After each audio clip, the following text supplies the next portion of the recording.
I get asked fairly regular about flints. What flint should I pick? And what you'll find is if you order them through the mail, on the average, it depends on who the napper is and who's grading the flints. Many times there's like half of them that you can use them, but they're not what I'd call really, really great flints. When I pick flints, I pick them a couple different ways.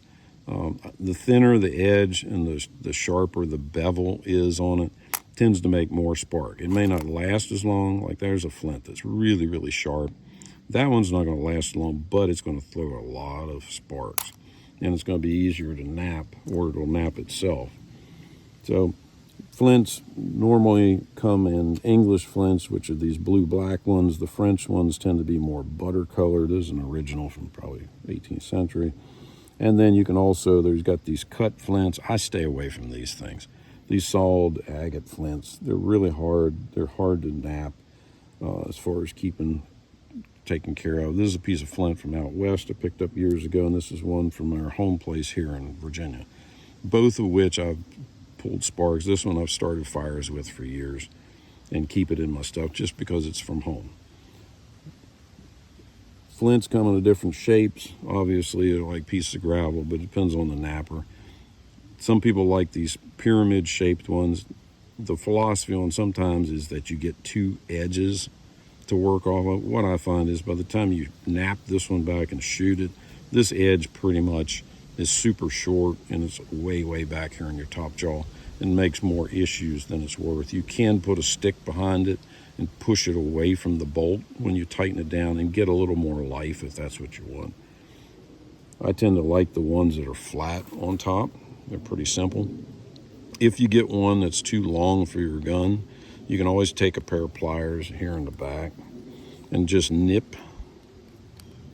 You can use your hammer too, but it's easier taking a pair of needle noses. This guy's a little thicker. There we go. And just snip off a couple little pieces there. And what that'll do is it takes that sharp edge off of that top jaw screw and lets this slide back in the pocket a little more. Also, I make my own leather grommet things or pads.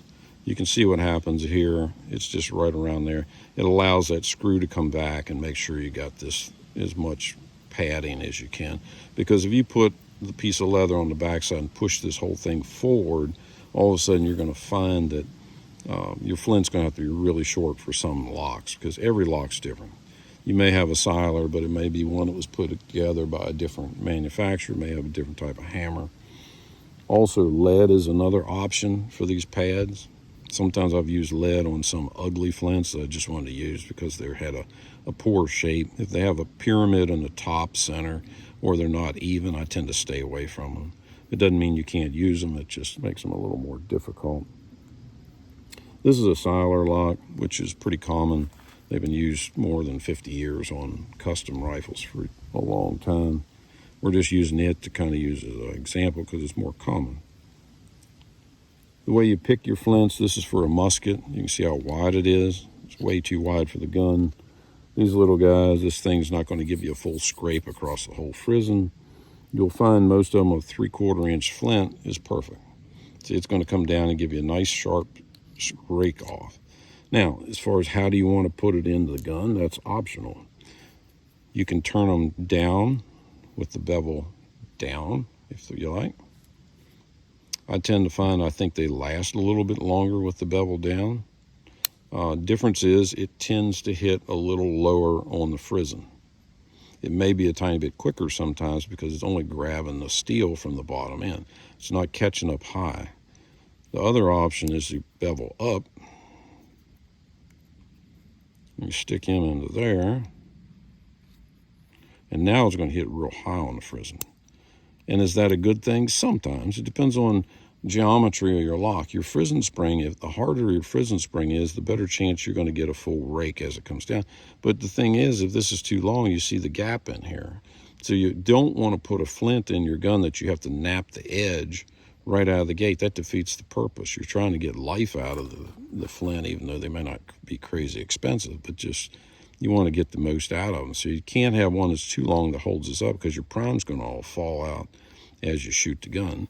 But if it's too short and you have the flint beats itself back, or you've napped it way, way, way back, then you come into the chance where this top jaw is going to hit the frizzen, or you're going to clip the top of the frizzen off with the top of the jaw. So there's a happy balance there. Let me find an older flint here. Anyway, let's take this guy. And so once you put the thing in there, it's important as a sidebar, make sure that you get a screwdriver, and there's a few different options out there for screwdrivers.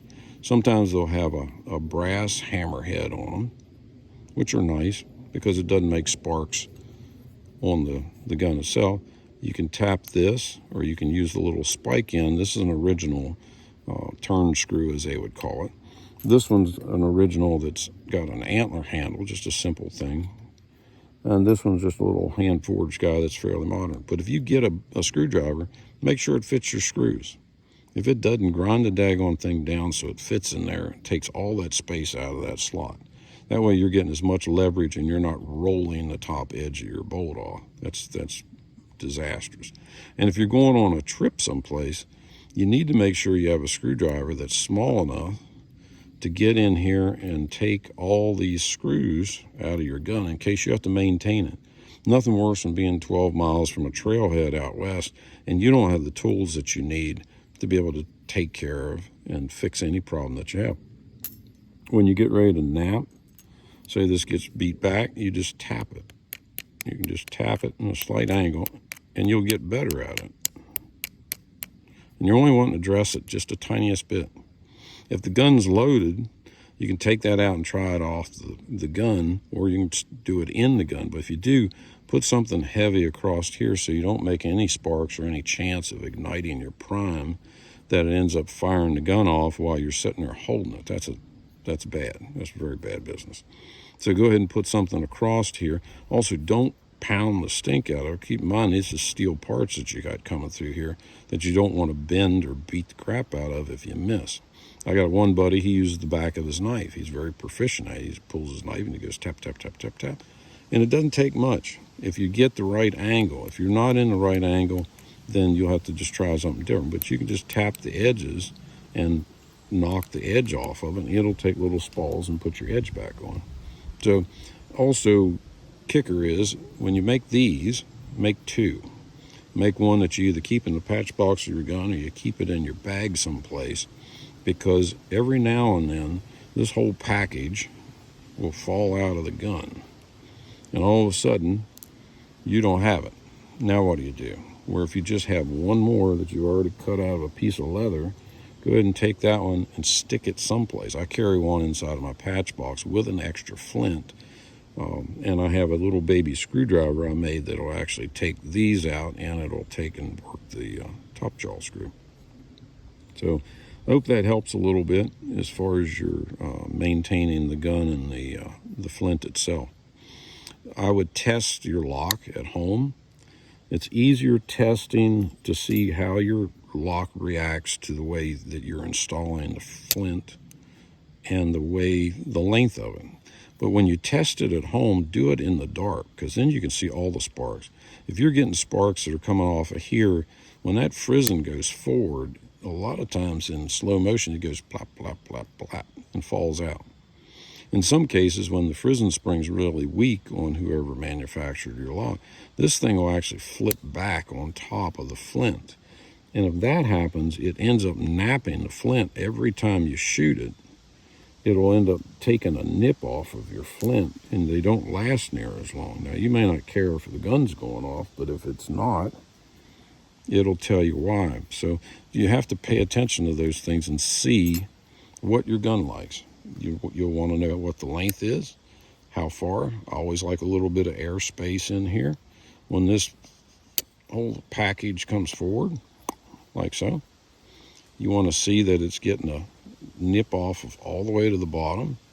And if this falls back and keeps flipping backwards because your frizzen spring pivot point is kind of crazy, it'll end up knocking the front of this flint off, and your flints don't last as long.